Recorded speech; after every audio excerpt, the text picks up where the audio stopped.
जय हिंद दोस्तों, मैं शुभम रावत स्वागत करता हूं आपका अपने चैनल दी कक्षा पर। तो आज हम जबलपुर में हुए सोल्जर जीडी के पेपर का थर्ड पार्ट सॉल्व करने वाले हैं और आज हम मैथमेटिक्स एंड रीजनिंग के क्वेश्चन डिस्कस करने वाले हैं। मैं अपनी पूरी कोशिश करूंगा कि आपको इनके सॉल्यूशंस अच्छे से समझा सकूं। ये क्वेश्चंस आप खुद भी सॉल्व कर सकते हैं और मेरे आंसर से फिर मैच कर लीजिएगा। चलिए शुरू करते हैं। फर्स्ट क्वेश्चन है, cost price of an article is 200 rupees if it is sold for ₹198 then find the loss percentage. कोई वस्तु है, उसका क्रय मूल्य 200 रुपए और उसको 198 में बेचा जाता है, तो हमें उसका हानि प्रतिशत निकालना है। तो अगर मैं 200 से 198 घटाता हूं तो मेरे को नुकसान कितने का हो रहा है, तो मुझे 2 रुपए का यहाँ पे नुकसान हो रहा है। तो अगर मुझे हानि प्रतिशत निकालना है तो आपको हानि प्रतिशत का फॉर्मूला पता होगा। तो हानि प्रतिशत का फॉर्मूला होता है लॉस अपॉन सीपी गुणा 100। तो लॉस हो गया हमारा 2 और सीपी थी हमारी 200 और गुणा 100। तो इन दो जीरो से ये 2 जीरो कट गए, 2 से 2 कट गया, तो हमारा आंसर आया 1%। तो ऑप्शन 2 सही जवाब है 1%। नेक्स्ट क्वेश्चन में चलते हैं और यहाँ पे हमको करना है, यहाँ पे हमें इन्हें सब्ट्रैक्ट करना है। तो यहाँ पे 2492 से सब्ट्रैक्ट करना है हमें 2482 को। बहुत ही इजी क्वेश्चन हो गया। मुझे लगता है मैंने क्वेश्चंस में कुछ डिजिट छोड़ दिए, उस वजह से ये हो गया, बट कोई बात नहीं। क्वेश्चंस इस तरह से भी आते हैं, बहुत इजी क्वेश्चंस भी आते हैं इस तरह से सब्ट्रैक्ट करने के लिए, ठीक है। तो यहाँ पे हमारा आंसर आ गया 10। तो नेक्स्ट क्वेश्चन में चलते हैं, थर्ड क्वेश्चन में। तो यहाँ पे है क्वेश्चन, तो ये बोल रहा है x+2 होल स्क्वायर की वैल्यू बताइए। ये क्वेश्चन बहुत इजी हो जाता है अगर आपको फॉर्मूला पता है। तो देखिए पहले हम यहाँ पे कौन सा फॉर्मूला यूज करने वाले हैं। तो हम यहाँ पे यूज करेंगे a + b का whole square equals to a² + b² + 2ab। Okay, अब देखिए हम यहाँ पे a को मान लेते हैं x और यहाँ पे b को मान लेते हैं हम 2। तो चलिए यहाँ पे जो वैल्यू है पुट करते हैं। तो a की वैल्यू है x, तो यहाँ पे क्या आ गया हमारा आंसर x²। b की जगह हमने 2 पुट करा तो ये हो गया 2 का स्क्वायर होता है हमारा 4 प्लस ये है 2 और a की जगह में हमने रखा x और b की जगह हमने रखा 2, तो ये मल्टीप्लाई होगा। तो 2 हो जाएगा हमारा 4 और 4 × x हो जाएगा 4x। तो हमारा आंसर आया है x² + 4 + 4x। तो ये है ऑप्शन 4। आशा करता हूँ ये क्वेश्चन भी आपको समझ में आया होगा। नेक्स्ट क्वेश्चन में चलते हैं। तो इस क्वेश्चन में बोला हुआ है फाइंड द सम ऑफ 1/2, 1/3 और 1/4। तो यहाँ पे हमें 1/2, 1/3 और 1/4 को जोड़ना है। अगर आप यहाँ पे देखोगे तो इनके जो डिनोमिनेटर्स हैं वो अलग अलग है, 2, 3, 4। तो हम यहाँ पे क्या करेंगे, 2, 3 और 4 का पहले एलसीएम ले लेंगे। तो 2, 3 और 4 का एलसीएम होता है 12। तो इन सब का डिनोमिनेटर हो गया 12। तो 2 को मैं 6 से मल्टीप्लाई करूंगा तब जाके 12 बनेगा, तो ऊपर भी मैं 6 से मल्टीप्लाई कर दूंगा। 3 को मुझे 4 से मल्टीप्लाई करना पड़ेगा, तो ऊपर भी मुझे 4 से ही मल्टीप्लाई करूंगा। ऐसे ही 4 को मैं 3 से मल्टीप्लाई करूंगा तभी 12 बनेगा, तो ऊपर भी मुझे 3 से ही मल्टीप्लाई करना पड़ेगा। तो देखिए क्या होगा, 6 + 4 हो गया 10 और 10 + 3 हो गया 13। तो मेरा आंसर आया 13/12। तो ये है option 4, 13/12 right answer. Next question में चलते हैं। फिफ्थ क्वेश्चन है सॉल्व 11/15 - 7/15। तो बहुत ही ईजी क्वेश्चन। 11/15 से हमें सब्ट्रैक्ट करना है 7/15 को। अब आप सोच रहे होंगे कि ये क्वेश्चन तो बहुत ही ईजी हो गए, तो मैं ये आपको ये बता दूं, क्वेश्चन में जो भी आपको करा रहा हूँ यहाँ रखें 1 नवंबर 2020 को जबलपुर जीडी के एग्जाम में। ये ओरिजिनल पेपर करा रहा हूँ मैं आपको। ये क्वेश्चन जो है ये मैंने ओरिजिनल पेपर से उठाए और फिर इनको पीडीएफ में कन्वर्ट किया है ताकि मैं आपको इजीली ये समझा सकूं। सेम टू सेम वही क्वेश्चन है जो आपके जबलपुर के पेपर में आए थे। कभी कभी पेपर का लेवल थोड़ा हाई आ जाता है, उसकी चिंता करने की आपको जरूरत नहीं है, बस इन क्वेश्चन थोड़ा टफ आ जाते हैं उसमें। देखिए अगर आप यहाँ पे देखोगे तो इन दोनों का डिनोमिनेटर क्या है, सेम ही है, 15 हो गया और ऊपर जाएगा 11 - 7। तो 11 - 7 हो गया 4 और ये हो गया बाय 15। ये है हमारा ऑप्शन 2, 4/15 आंसर। चलिए नेक्स्ट क्वेश्चन में चलते हैं। तो सिक्स्थ क्वेश्चन है right the ratio of 24:44 in the simplest form. तो ये बोल रहा है 24 रेशियो जो 44 है इसको सिंपलेस्ट फॉर्म लिखना है। तो देखिए सिंपलेस्ट फॉर्म क्या होती है, तो सिंपलेस्ट फॉर्म वो होती है जब हम किसी भी नंबर को तब तक काटते रहते जब तक कि वो दोनों अपनी सबसे छोटी फॉर्म में ना जाए, यानी कि छोटी फॉर्म हो गई, यानी कि जब उन दोनों को काटना पॉसिबल ना हो। करके बताता हूँ आपको इस क्वेश्चन को। जैसे कि 24 और 44, देखो ये दोनों नंबर ऐसे 4 से कट रहे हैं, बट मैं उसको 2 से काट के दिखाता हूँ। पहले 2 से काटा मैंने, तो ये 2 12 से कटा और ये 22 से कटा। देखिए दोबारा 2 से कट रहा है, तो 2 6 जा एंड 2 11 जा। अगर अब आप देखोगे ये नंबर 2 से तो कट रहा है बट ये किसी से नहीं कट रहा, 1 और 11 के अलावा, तो अब ये और आगे नहीं कट सकता। तो यानी कि ये सिंपलेस्ट फॉर्म में आ चुका है नंबर। तो हमारा आंसर हो गया ऑप्शन 4, 6:11। नेक्स्ट क्वेश्चन में चलते हैं। 7th क्वेश्चन है in a cricket team the average age of 11 players and the coach is 18 years. If the age of the coach is not considered then the average decreases by 1 year. Find the age of the coach. Question में बोला हुआ है एक cricket team है जिसमें 11 खिलाड़ी और एक प्रशिक्षक है। तो उनकी औसत आयु क्या है, 18 वर्ष है। प्रशिक्षक जो है उसकी आयु को हम हटा देते हैं, औसत 1 वर्ष से कम हो जाता है। प्रशिक्षक है उसकी आयु ज्ञात कीजिए। 11 प्लेयर और 1 है कोच, यानी कि 12। तो ये जो 12 है इनका एवरेज हो गया 18। तो जब हम इनको मल्टीप्लाई करेंगे तो हमें पता चल जाएगा कि ये जो कुल जो 12 लोग हो गए इनकी टोटल एज इतनी हो गई। तो ये आ जाएगा 12 8 96, 12 1 216। अब देखोगे अगर हम कोच की एज को ऐड नहीं करते तो यानी 11 ही रहते हैं, जो एवरेज होगा डिक्रीज हो जाएगा 1 से, तो यानी एवरेज हो जाएगा 70। तो इसको मल्टीप्लाई करते हैं तो 11 7 77, 11 1 1 और ये हो गया 187। ये पूरे 11 प्लेयर्स और कोच की एज है और ये सारे 11 प्लेयर्स की एज है। तो अगर मैं इसको सब्ट्रैक्ट करता हूँ इससे तो मुझे कोच की एज मिल जाएगी। तो यहाँ पे आ रहा है 16 में से 7 गया 9, 10 में से 8 गया, तो मेरा आंसर आ गया 29 ईयर्स। तो ये रही एज। अब नेक्स्ट क्वेश्चन में चलते हैं। 8th क्वेश्चन है, 2 numbers are in the ratio 2:3। If 5 is added to each number the ratio becomes 5:7। Find biggest number. इसमें बोला है कि दो संख्याएं 2:3 के अनुपात में। तो ठीक है, तो आपको पता है 2:3 को हम 2/3 भी लिख सकते हैं, है ना। तो हमने x मान लिया, इनको 2x 3x मान लिया। तो दोनों में क्या करा हमने 5 संख्या को जोड़ दिया। तो जो हमारा नया रेशियो बना वो क्या बन गया 5/7 बन गया। अब इसके बाद आपको पता है क्वेश्चन कैसे सॉल्व करना है। इसको हम यहाँ भेज देते हैं और इसको हम इधर भेज देते हैं। तो ये हो जाएगा 7 दूनी 14x और 7 पंजे हो गया 35 इक्वल हो गया 5 3 हो गया 15x और 5 पंजे हो गया 25। 35 तो 14 को मैंने उस साइड भेज दिया, 25 को मैं इस साइड ला गया। तो ये हो जाएगा 35 माइनस 25 और इधर हो गया 15x माइनस 14x। तो अगर यहाँ पे देखोगे तो x की वैल्यू कितनी आ गई 10। तो हम क्या करते हैं वैल्यू पुट कर लेते हैं। तो हमें कौन सा नंबर निकालना है, हमें बड़ा वाला नंबर निकालना है। तो 2 नंबर क्या थे, वो 2 नंबर थे 2x और 3x। तो बड़ा वाला नंबर क्या था 3x था। तो ये कितना हो गया 3 × 10, तो ये आ गया हमारा 30। तो ये रहा ऑप्शन 4 30। अगर छोटा नंबर निकालने के लिए बोलते हैं हमें तो हम 2x को 10 से मल्टीप्लाई कर देते और ये आता था 20। नेक्स्ट क्वेश्चन में चलते हैं। 9th क्वेश्चन है, in a rectangle the base is 12 centimetre and the height is 5 centimetre. तो what will be the area of rectangle. एक आयत का आधार 12 सेंटीमीटर है और उसकी ऊंचाई 5 सेंटीमीटर है। तो आयत का हमें क्षेत्रफल निकालना है। तो देखिए यहाँ पे हाइट तो हमें यहाँ पे लंबाई के बदले ऊंचाई दे रखी है, हाइट दे रखी है, तो कंफ्यूज करने की आपको जरूरत नहीं है। तो जो क्षेत्रफल होता है रेक्टेंगल का यानी एरिया जो होता है वो होता है लेंथ इंटू ब्रेथ या फिर आधार इंटू ऊंचाई। आधार उन्होंने हमें दे रखा है 12 और ऊंचाई दे रखी है उन्होंने हमें 5। तो 12 पंजे हो गया 60 और दोनों सेंटीमीटर में, यानी हमें कुछ चेंज करने की जरूरत तो है नहीं यहाँ पे। तो ये हो गया सेंटीमीटर स्क्वायर। तो हमारा आंसर आ गया option 2 60 centimetre square. Next question में चलते हैं। 10वां क्वेश्चन है, 2 cubes have volume in the ratio 1:27। Find the ratio of their surface areas. तो 2 घनों का आयतन हमें दे रखा है कि उनका अनुपात 1:27 है। उनका हमें पृष्ठीय क्षेत्रफल निकालना है। क्यूब का वॉल्यूम होता है साइड का क्यूब। तो जो 2 क्यूब है उनमें से हम एक की साइड मान लेते हैं a और दूसरी की हम साइड मान लेते हैं b। तो पहले वाले का वॉल्यूम क्या हो जाएगा फिर a क्यूब और दूसरे का वॉल्यूम हो जाएगा b क्यूब।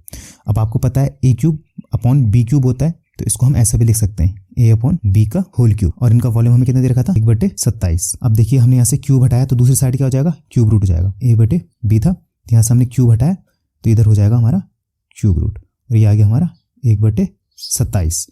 तो देखिए 1 का क्यूब रूट तो 1 ही होता है और 27 का कितना होता है 3। तो a की वैल्यू आई हमारी 1 और b की वैल्यू आ गई 3।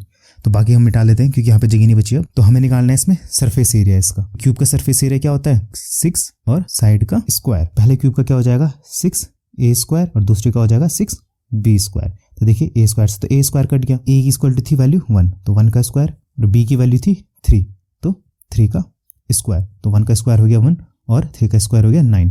तो हमारा आंसर आया 1:9। तो ये है ऑप्शन 1। चलिए अब नेक्स्ट क्वेश्चन में चलते हैं। 11वां क्वेश्चन है, एक क्रिकेटर ने 8 पारियों में इतने रन बनाए तो हमें इसका औसत स्कोर निकालना है। किसी का भी मीन निकालना है तो सबसे पहले जितने भी हमें नंबर्स दिए गए उन सबका हम जोड़ लेंगे, सम कर लेंगे और नीचे आ जाएगा उनका नंबर यानी कि वो कितनी संख्या में। अगर आप यहाँ पेयर बनाएंगे ना तो हमारे बहुत ईजी हो जाता है ऐड करना। देखिए कैसे पेयर कैसे बनाना, देखो बता दो। देखो जैसे कि 35 और 45 ये कितना हो गया 80। ये 100 और 0 तो मैंने लिख दिया यहाँ पे इनका 100। 46 और 76 ये कितना हो गया 76 में अगर मैं 46 का 6 दे दूं तो ये हो जाएगा 82 और 40 जोड़ूंगा तो 122 है और इधर 58 है। तो 122 में अगर मैं पहले 8 देता हूँ तो ये हो जाएगा 130 और 50 ऐड करूंगा तो ये हो गया 180 और यहाँ पे बचा था सिर्फ 40 बचा हुआ है। 40 को भी मैंने यहाँ पे लिख दिया। तो 8 8 16 16 4 20 2 बचा और 2 ये रहा तो ये 400। तो सम कितना आया 400। कितने मैचों में इसने 400 कितने मैचों 8 मैचों में। तो मैं 400 को 8 से काट दूंगा तो मेरा आंसर आया 50। तो यानी कि उसका मीन स्कोर यानी कि औसत स्कोर कितना है 50, ऑप्शन 4। 12th क्वेश्चन है, तो यहाँ पे हमें 2 संख्याओं का HCF और LCM दे रखा है और एक नंबर दे रखा है, तो हमें दूसरा नंबर निकालना है। देखिए अगर आपको यहाँ पे इनका फॉर्मूला पता है इस क्वेश्चन का तो बहुत ईजी हो जाता है ये क्वेश्चन सॉल्व करना। फॉर्मूला होता है HCF into LCM equal to product of 2 number. ठीक है, तो यानी कि उन 2 नंबर्स का मल्टीप्लाई या फिर गुणा। HCF दे रखा है हमें 11 और LCM है हमारा 7700। अगर उनमें से एक नंबर है 275 और दूसरे नंबर को हमने यहाँ पे x मान लिया, तो दूसरा नंबर क्या होगा? तो देखिए 275 को मैंने इसके नीचे भेज दिया, तो ये 11/275। तो 7700 को मैं क्या लिख सकता हूँ? 77 गुणा 100। देखिए जानबूझ के मैंने इसे ऐसे लिखा देगा जैसे कि ये 25 से कट रहा है, तो 25 11 बार से कट जाएगा, और ये 25 4 से कट गया, और 11 से 11 कट गया। अब देखो बस इसको इससे मैं गुणा कर लूँगा, तो 4 7 28 और 4 7 28, तो ये हो गया 308 आंसर मेरा। तो आंसर हो गया ऑप्शन 2 308। चलिए नेक्स्ट क्वेश्चन में चलते हैं। Solve 15% of 15। तो यहाँ पे हमें 15 का 15% निकालना है। तो देखिए बहुत ईजी क्वेश्चन है। अगर आपको किसी भी क्वेश्चन का कितने परसेंट निकालना है तो बस आपको डिवाइड बाय 100 कर देना है। तो 15 जो हो गया हमारा 225 और अपॉन में आ गया हमारा 100। इससे 2 0 कटे और ऊपर से 2 डेसिमल पॉइंट आपने काउंट कर यहाँ पे डेसिमल लगा दिया, तो हमारा आंसर है 2.25 ऑप्शन 1। अब नेक्स्ट क्वेश्चन में चलते हैं। 45 man takes 25 days to dig a pond. If the pond would have to be dug in 15 days then what is the number of man to be employed. 45 आदमी किसी काम को 25 दिन में पूरा कर देते हैं, तो 45 आदमी किसी काम को 25 दिन में पूरा कर रहे हैं, तो टोटल काम कितना होगा? 45 × 25। इसी काम को आपको कंप्लीट करना है 15 दिन में। कितने आदमी की जरूरत पड़ेगी जिससे 15 दिन में कंप्लीट कर ले? तो हमने उसे लिख दिया यहाँ पे m। तो सॉल्व करते हैं इसे। तो देखो 15 ने जाना है नीचे, बट मैं 15 से यहाँ पे से काट रहा हूँ, तो 15 से 3 बार कटिए, 15 दिया 45, 15 3 45, तो 25 3 हो गया हमारा 75। हमारा आंसर आ गया 75, ये है ऑप्शन 2। नेक्स्ट क्वेश्चन में चलते हैं और ये मैथ्स का हमारा आखिरी question. How many surface are there in a cube. जो क्यूब होता है इसमें कितने सरफेस होते हैं? देखिए बहुत ईजी क्वेश्चन, तो वैसे लर्न करने वाला क्वेश्चन है। अगर आपको याद है तो आप सीधे टिक करो और आगे बढ़ो। चलिए फिर मैं आपको इसको बता देता हूँ। देखिए क्यूब कैसा होता है, कुछ इस तरह से होता है। देखिए क्यूब ऐसा होता है ना, इसमें कितने सरफेस होते हैं? देखिए सरफेस क्या हो गया, एक सरफेस हो गया ये ऊपर वाला, और एक सरफेस देखिए पीछे वाला हो गया 2 हो गया, तीसरा सरफेस हो गया ये आगे वाला, और एक नीचे वाला सरफेस हो गया चौथा, और एक इधर साइड वाला हो गया 5वां, और एक इधर साइड वाला हो गया 6वां। तो कितने सरफेस है टोटल?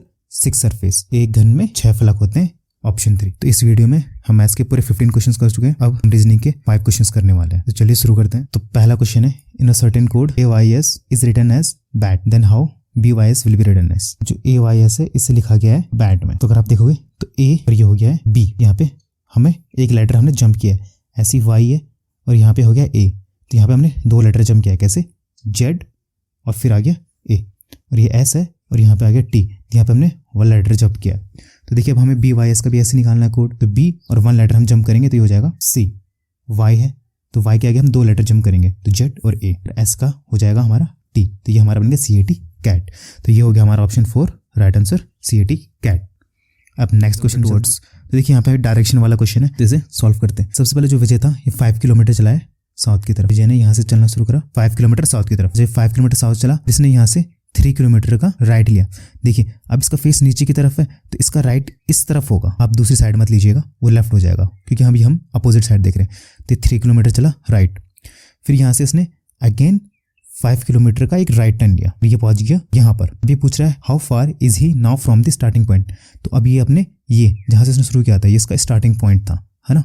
तो अपने स्टार्टिंग पॉइंट से ये कितना दूर है, यहाँ पे से यहाँ पे की दूरी कितनी होगी, तो ये होगी 3। हमारा आंसर हो गया ऑप्शन 4 3 किलोमीटर। नेक्स्ट क्वेश्चन में चलते हैं। तो in a certain code 15789 is written as XTZAL and 2340 as NPSU, then how will be 23549 written as the code. 15789 को इस तरह के कोड में लिखा गया है और 2340 को इस तरह के कोड में लिखा गया है। बोला है कि 23549 को लिखना इसी तरह के कोड में, ठीक है। तो जब ये बोला जाए ना कि इसको इसी तरह के कोड में लिखना है, तो क्या करना होता है, यहाँ पे से इन नंबर की जो इधर कोडिंग दी गई है वो एग्जैक्टली लिखनी पड़ती है, बस और कुछ नहीं। तो देखिए 2 की कोडिंग देखिए, ऊपर 2 की कोडिंग कहाँ दी गई है, तो देखिए 2 ये रहा, यहाँ पे 2 की कोडिंग है N, तो अब 3 है, 3 की कोडिंग देखिए तो 3 यहाँ दे रखा है हमें, 3 कितना है P है, तो 5 हमें दे रखा है इधर, 5 की हो गई T, 4 की है ये S, 9 की कोडिंग है L, तो ये हो गया NPTSL। तो ये रहा हमारा ऑप्शन 1 NPTSL। नेक्स्ट क्वेश्चन चलते हैं। From the given options find the next term in the series. इन विकल्पों में से श्रृंखला में अगला शब्द हमें खोजना है। तो देखिए किस तरह से चल रहा है, ABC, फिर देखिए D नहीं है यहाँ पे, फिर है EFG, फिर H गायब है, IJK, फिर L गायब है, फिर MNO। तो वैसे ही हम यहाँ पे करते हैं P गायब कर देंगे और हो जाएगा हमारा QRS। ये है ऑप्शन 3 QRS। तो रीजनिंग के आखिरी क्वेश्चन में चलते हैं, 5th क्वेश्चन पर, और इस वीडियो का आखिरी question. From the options find the missing number in the series. तो विकल्पों में से श्रृंखला में से लापता संख्या का पता लगाएं। तो यहाँ पे हमें सीरीज दी गई है और हमें बताना है कि यहाँ पे जो ये नंबर जो गायब है कौन सा नंबर है। अगर आप सीरीज को ध्यान देखो, देखिए 1 4 9 16 25 36 64 81 100। तो कुछ कुछ आपको इसमें मतलब जानी पहचानी चीज कोई लग रही है। तो अगर आप देख रहे होंगे ध्यान से तो देखिए 1 है 1 का स्क्वायर, ऐसे 4 हो गया 2 का स्क्वायर, 9 हो गया 3 का स्क्वायर, 16 हो गया 4 का स्क्वायर, 25 हो गया 5 का स्क्वायर, 36 हो गया 6 का स्क्वायर, फिर आना था 7 का स्क्वायर, वो जगह हम यहाँ पे खाली छोड़ रखी है। फिर 64 होता है 8 का, 81 होता है 9 का और 100 होता है 10 का। देखिए 7 का स्क्वायर होता है 49, तो ये हो गया हमारा आंसर ऑप्शन 2 49। इसी तरह जबलपुर में हुए आर्मी जीडी के सारे क्वेश्चंस सॉल्व कर दिए हैं 3 पार्ट्स में, जहां हमने जनरल नॉलेज के, जनरल साइंस के आंसर्स जो थे फुली डिस्कस करे थे और उससे रिलेटेड क्वेश्चंस भी हमने देखे थे। अगर आपने वो नहीं देखे तो आप वो वीडियोस भी जरूर देखिए हमारे प्लेलिस्ट में जाके प्रीवियस ईयर की। मैं आशा करता हूँ आपको मेरे कराए गए मैथ्स और रीजनिंग के सॉल्यूशन भी समझ में आए होंगे। अगर आपको ये वीडियो आपकी प्रिपरेशन के लिए, तो आप नीचे कमेंट करके हमें जरूर बताएं और हमारी मदद करें हमारे चैनल को ग्रो करने में। ये वीडियो ज़्यादा से ज़्यादा अपने दोस्तों के साथ जरूर शेयर करें जो कि आर्मी की तैयारी कर रहे हैं, और हमें कमेंट सेक्शन में जरूर बताएं कि आप किस तरह की वीडियो चाहते हैं। अगर आप किसी टॉपिक से रिलेटेड वीडियो चाहते हैं तो हमें वो भी बताएं, हम उसकी वीडियो आपके लिए जरूर लाएंगे। और हमारी वीडियो के सबसे पहले नोटिफिकेशंस पाने के लिए बेल आइकन जरूर दबाएं। Thank you. जय हिंद।